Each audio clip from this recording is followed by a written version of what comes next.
Hello and welcome. I'm Susan Guthrie, your host, and for anyone recovering from trauma, be it divorce, death, or other difficult life transition, today's episode is going to be a lifeline. My guest is going to share her Kundalini practice, her technology, and her experience in helping people to overcome the traumas in their lives, free themselves, and move forward. So I'm very excited to introduce you in person. So for those of you who are watching us on the YouTube channel, I have with me today Dya Kaur.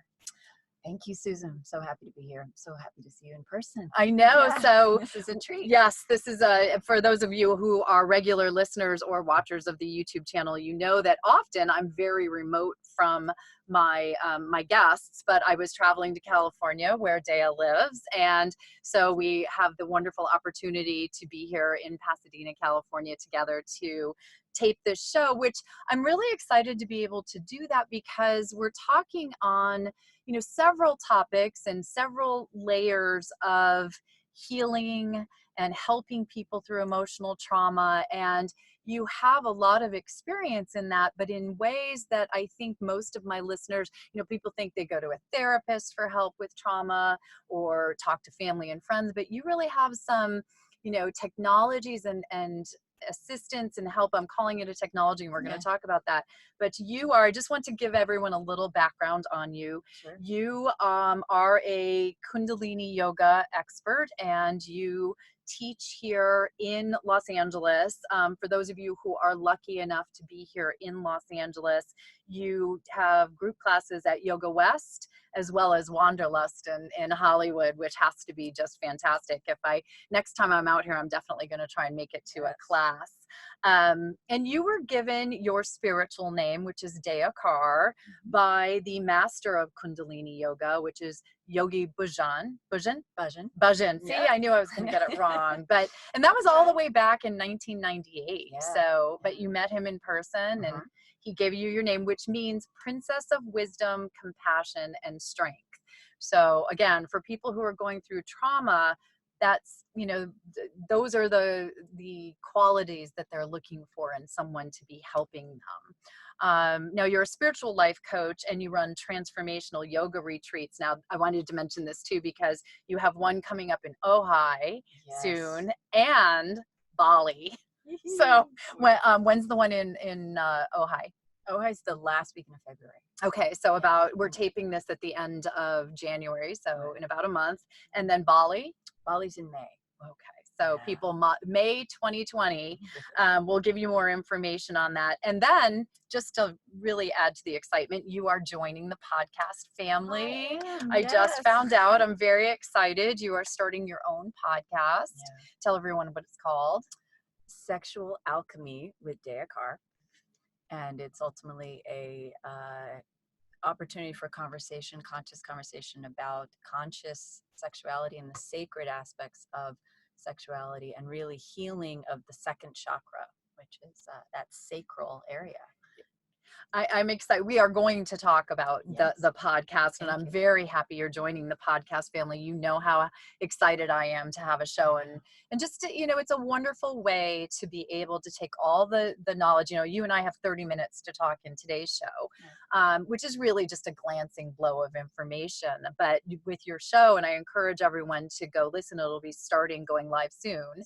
I recommend that people go listen, because when you're able to have that weekly show, you're able to bring so much information, and you have some wonderful guests already lined up. I know. It's exciting. Yeah. So let's dive into the trauma and healing aspect, and what in your practice and teachings can be helpful to people, because as you know, divorce podcast, trauma and the need to heal are an ever-present part of the journey. And for so many people, we were talking just before we were starting to tape, and I was just talking to a woman yesterday. She was talking about her divorce, telling me very detailed, things about what had happened. And then it turns out they were stories from 4 years ago. And she's still caught and living living, you know, As I could if just it were feel it. that day. Yeah, it's Yeah. like it was still happening for her. And I know so many people have a hard time moving on. So one of the things that you know, I saw actually on your website, I don't believe in miracles, I rely on them, is a quote that you have from Yogi Bhajan. Yeah. And you know, in some ways, as we've talked about, Kundalini yoga can be that kind of a miracle for people who are looking to recover and heal. So let's just start with, what is Kundalini yoga? What makes it different? What makes it special? What drew you to it? Yeah, thank you. Kundalini Yoga.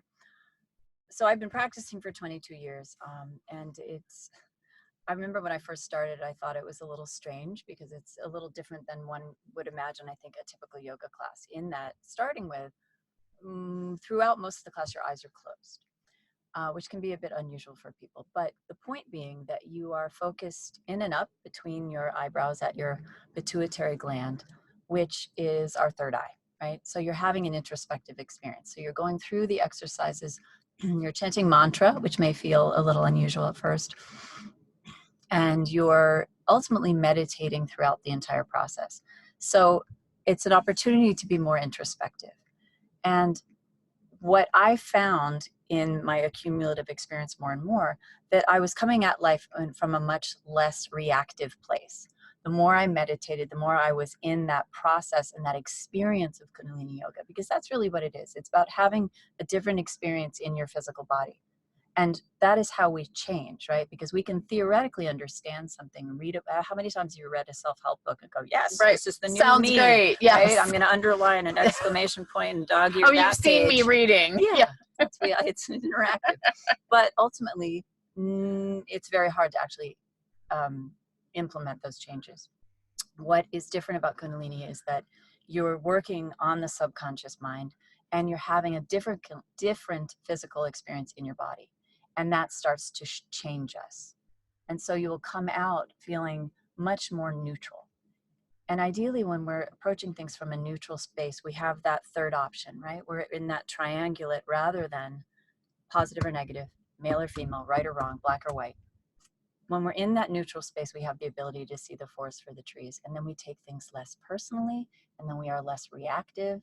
And there is enormous potential for healing in that. I love that you just said that the third option. You know, I'm a strong proponent of mediation in divorce. Yeah. And one of the things that I try to explain to people all the time is the reason that I love mediation is because it's not the black and white, win or lose.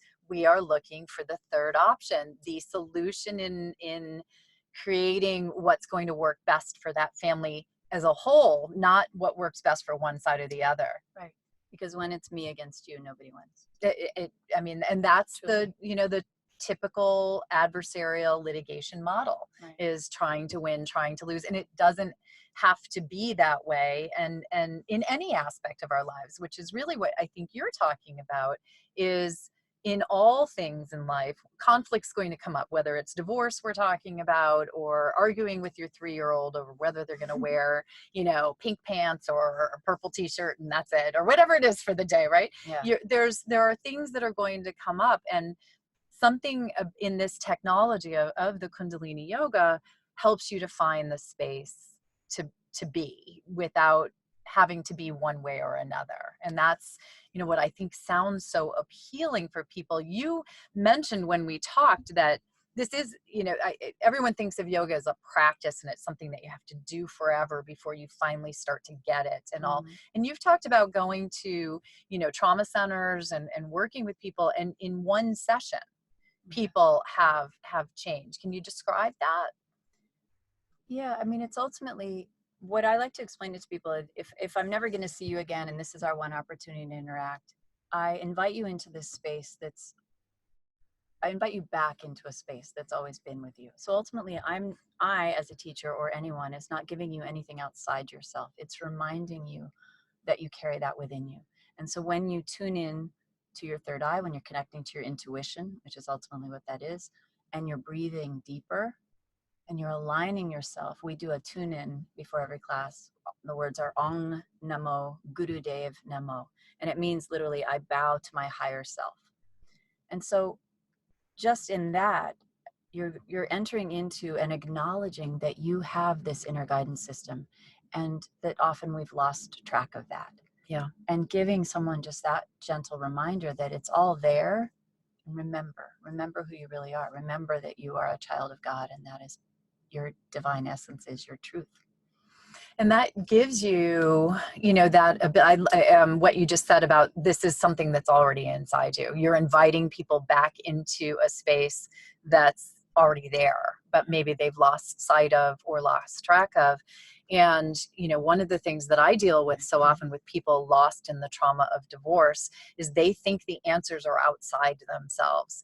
They think it's in their divorce attorney's office or in the settlement that they're negotiating, or in their soon-to-be ex-spouse's behavior. It's all externals that are causing them trauma. And really, it's an internal game, or it's not a game, but it's an internal process. And so if you're able to turn inside and start looking in, that's where you can start doing the healing. That's where you can start finding the answers and realizing that it's sort of like Dorothy. You've always had the power, right? You can click your heels together, and even if you don't have ruby slippers, you can still go home, because your home is actually within you. Yeah.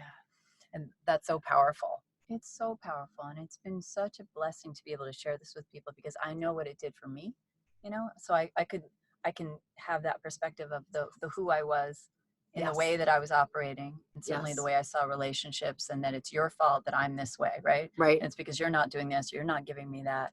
And the trick of that, right? The trick of the mind. And when you can get a little more perspective on your own patterns and your own tendencies, you can start to step out of the old story. And that's a lot of what I'm doing, not only with the coaching that I do, but the teaching Kundalini and sharing this technology with people, is that first we have to acknowledge what the old story is. Most of the time we don't even have the perspective to see it as a story, right? We're so invested in it and so engaged in it and so see it as our truth. In the same way, that is how our thoughts are, right? So the more perspective we have on that, the more neutrality. So as we're going through a Kundalini class, I invite people to use the mantra Sat Nam. So inhale the word Sat, exhale the word Nam, which means I am truth. And so giving yourself, again, something else to engage the mind, rather than the constant chatter that the mind is always dragging us into, right? It's always taking us down a train track, either to the past or to the future. If you can train yourself, and that's the practice, right? Yeah. Bringing yourself as much fully present into the now, then you can start to notice your tendencies and the way that your mind takes you on these different deviations or negative patterns. And then you can go, whoa, when you catch it, bring myself back. How does blaming my ex, blaming what happened, blah, blah, blah, serve me right now? And how is that going to serve me going forward? And how can I shift that? Because only you can do it. And that's, that's that power that's always within, right? If you can realize that the power is with you and you can change it, but that it's you that needs to change it. That's sort of a key that I have seen in working with people who are in trauma for so long, that is often the hardest aspect for them to grasp. Right. But it's almost the magic, thing. I had a therapist say to me once, awareness is everything. Right. And that's really what I hear you saying, is that the Kundalini practice is where you can find the space and the ability to start being aware. And once you're aware of your patterns, the things, how your thought processes work, whether it's correct or not, that's where you then have that power to start making some changes. Yeah. I think that goes to, something that is so hard for people when they're going through a difficult time like divorce, because that idea of trying to be more neutral. I know you were talking about the neutral mind and all that. There's very little neutrality in people's minds when they're going through a divorce. And it's very, their thoughts are all centered on, how do I get what I want? How do I not let them get what they want? And you talk about how being neutral can empower you in a painful situation. Mm-hmm. So can you describe that for listeners? I think ideally when it comes to interpersonal relationships, it's how, first of all, the way that we're putting ourselves in a victim role, true or untrue, right? Yeah. Because the victim role is often, now it might be very much the case that you were done wrong, okay? Mm-hmm. But how much you identify with that role can greatly affect yourself going forward, right? So that thing happened, right? The Yep. event or the Yep. series of events. But the identification with that role of a victim is deeply hindering and can keep us so stuck in blame, and ultimately very difficult to shift direction. The longer you stay in The it longer too, you as stay in well, it, because there are yeah. positive reinforcements that come with being a victim and telling your Sure. victim story. You get sympathy, yeah. you get people who, you know, commiserate with you or bond with you over their own victim, you know, victimization. But there's not a lot of power in being a victim. No, well, and the misery loves company is really kind of a, you know, a negative vibration that we can get sucked into, right? Right. Yeah, actually, I just had a guest on, Wendy Sterling, who is the divorce recovery specialist. She's all about helping people specifically recover from divorce. And one of her concepts is she worries about support groups, because as much as we need support, they can also be a place where people find willing co-conspirators in staying stuck, or what did she call it, the one-upsmanship of, oh, that's terrible, what happened to you, let me tell you about what happened to me. So I think that there's a lot of power in finding the, oh gosh, the space and the strength of will to be able to look at our own role. Sure. It's deeply courageous, right? To be able to own, because that's where the growth is, right? We can't always be right. We're not Perfect, right? No. And when we can look at that with courage, that's one of the biggest things I will say about yoga and meditation, is that it gives you that flexibility of mind. It gives you the ability to, so we call, Yogi Bhajan said, it's a flexible mind gives you a flexible spine gives you a flexible mind. Oh, I like that. So the more your energy flows up your spinal column, the more it translates into the brainstem, the more you have this mental agility. And ultimately, the mental agility means that you're not so attached to a belief.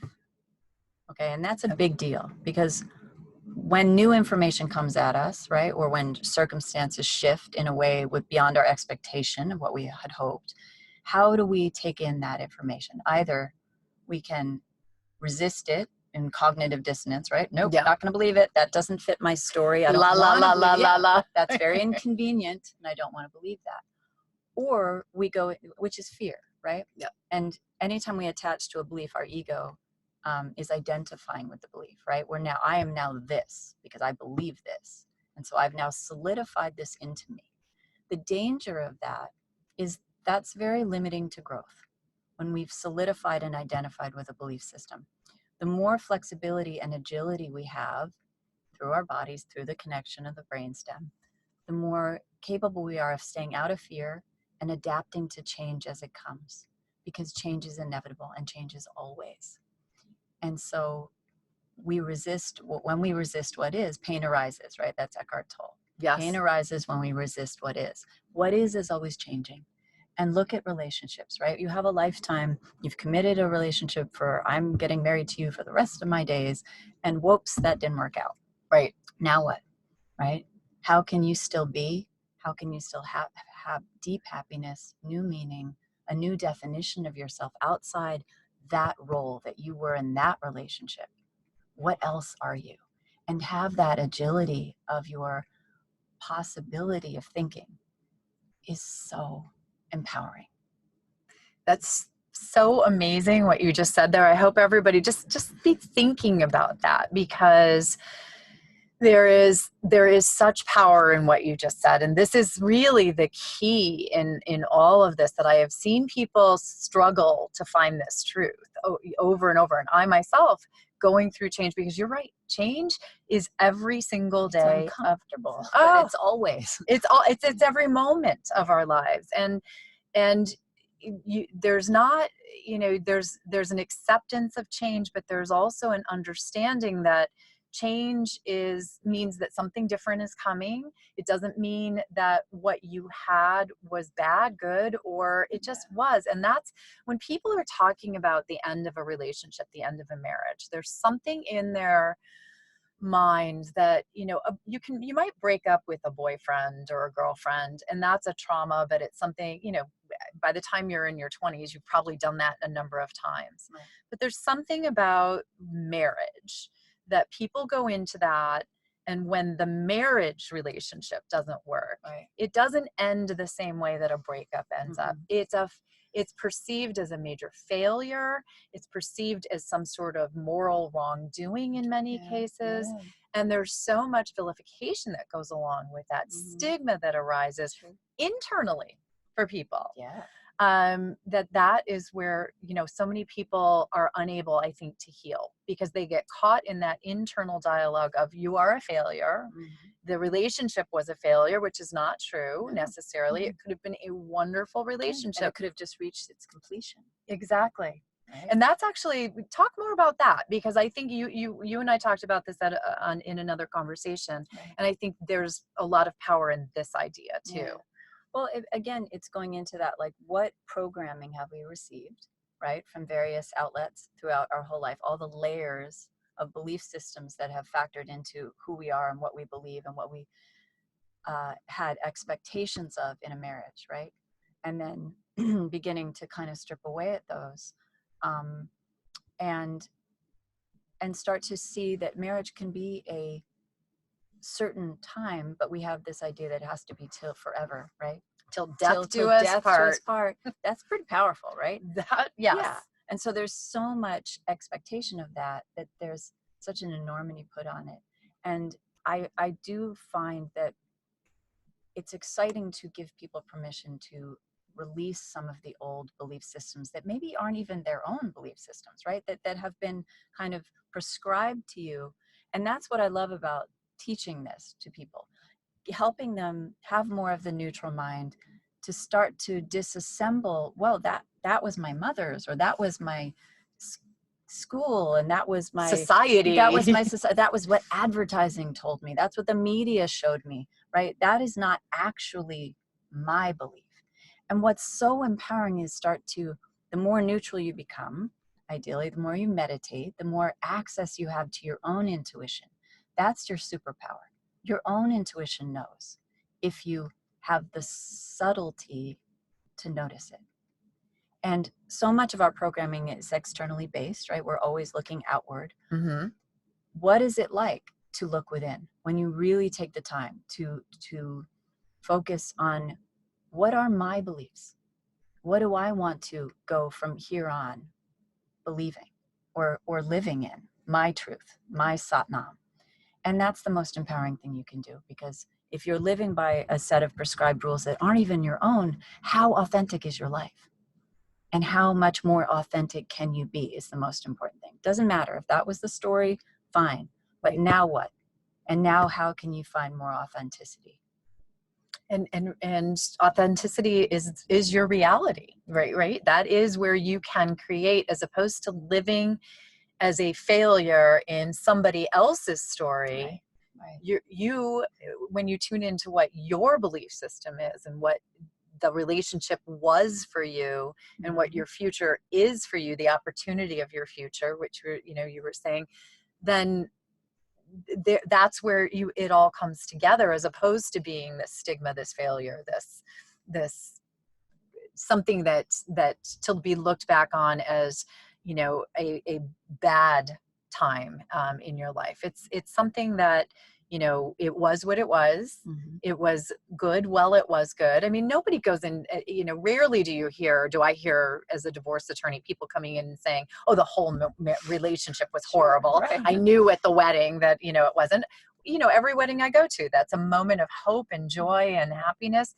Some of those relationships will not last till death do us part. Does it mean that for the years that they are together, it was a bad or a the Right. wrong place. No, Right. it just means it changed. Yeah. And something different is coming for both of them.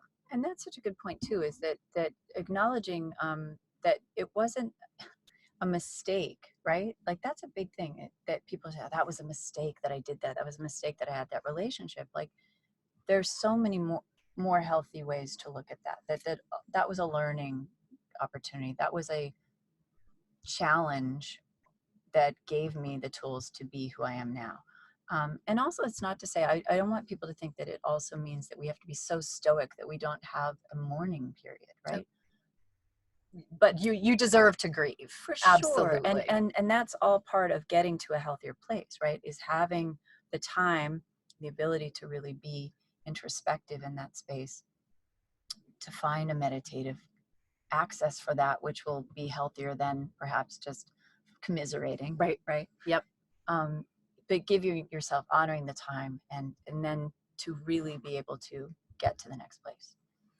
And I think those are really powerful words for people who are still in the trauma, that they're going to be able to find recovery, find space. And the future is not the bleak. This is one of my basic precepts of Divorce and Beyond. That's why I called the podcast Divorce and Beyond.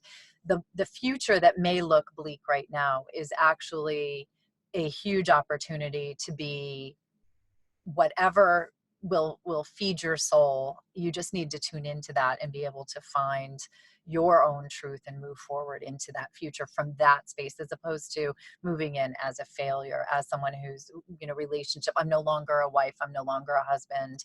You were a wife or you were a husband. You're still maybe a parent.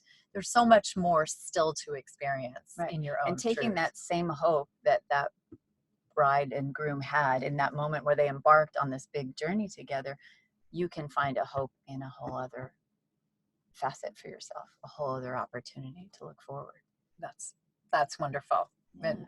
And so I also don't want to miss the opportunity to talk about your new podcast, because I think that this sort of takes that conversation we were talking about, societal norms and, the perceptions of what should be that we take from what we're told or what we're conditioned to believe. And you're really taking that into a whole new level with the show. So tell us again, you mentioned the name, but tell us a little bit more about the show. Thank you. Yes, Sexual Alchemy with Dya Kaur. So what a great name. Thank you. Yeah, it's kind of it feels like a bold move, although I feel more and more it's so necessary. It's so necessary to have conscious conversation about sexuality that is outside of, again, what's prescribed to us, that we either have this kind of repressed notion that many generations past have operated under, or to this state of kind of pornographied.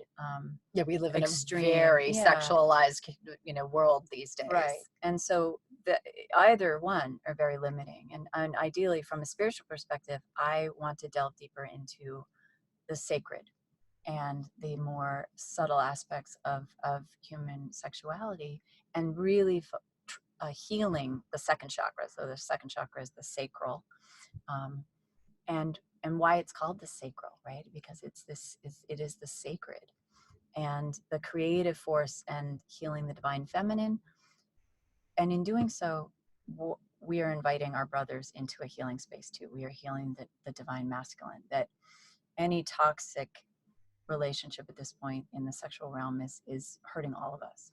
And there's so much of that in the world today. I mean, we've hit a place in our society, at least here or in our world, where sexuality is becoming such a supercharged, toxic, difficult conversation for people. And that's one of the reasons I love that you're centering your show on this, because some people will just hear that it's about sexuality and go, oh my God, we can't talk about that. I still get that quite often, that sort of response. And other people, I think, are going to be drawn in from a perspective of, oh, it's about sex, I want to talk about that, right? And yes, exactly. The people are drawn to, the word sex in a title, but there's so much more to the conversation that you're having. This isn't just, this isn't a show about the mechanics of sex. This is about a much deeper conversation. Well, and I think what's so important too is that we have this idea that somehow spirituality and sexuality are yeah, that they cannot exist together. And reality is, sexuality is spirituality when it's healthy. Right. There is no greater expression of divine alignment. And the more you can invite people into that way of thinking, like I truly believe it's transformative and deeply collectively healing. That's the bigger thing, is that we're so detached from a healthy place. And that's why it's so confusing.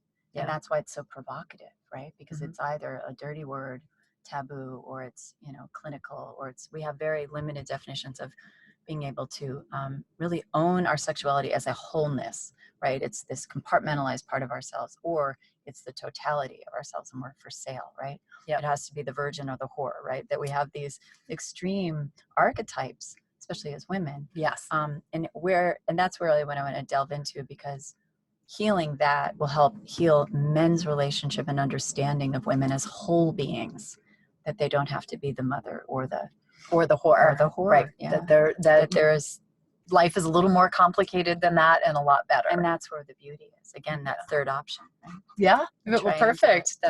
That goes back to it. And I think for those who are going through the trauma of divorce and all that, sexuality is such an area of fear. Sure. For people, and it can have been very often, it's also been a point of contention in the relationship. Unfortunately, marriages that are breaking down, usually there's a sexual component of dysfunction or disharmony that has been an issue. So I think your podcast is going to be something for my listeners to also find, as they go back out into a world where they get to start to redefine perhaps for themselves what their sexuality is, or their role and their sexual being, and not from a place of fear, but from a place of empowerment as well. So I'm very happy that you're doing this show. I really think it's going to be something that will help people in my space, in the divorce space, but it's something that we all, sex is in everyone's life. But now the show's not live yet, but it's going to be coming about in the next couple of months. Keep that in the next 2 months. Okay, so probably March 2020, start looking for it, people. And if you watch the show, I'll be for sure putting it out on that Instagram, as you all know, with me. So, well, Dya, I want to make sure, I know we haven't had a chance to go, really delve into this, but people can reach out to you. You do, in addition to your in-person yoga trainings, you do virtual trainings as well, right? And you work as a coach with people. So can you tell them how to get in touch with you? Certainly. So my website is Dya Kaur Yoga, and that's Dya, DYAKAUR yoga.com. And I can be reached through that. Or my email is libbylidecker@gmail.com.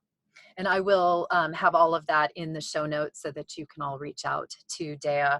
But thank you so much for coming on. This was such a wonderful opportunity to be in the same space. So, and I hope that all of you who are out there in YouTube land enjoyed the live show. So thank you very much, Dya. Thank you. Thank you so much.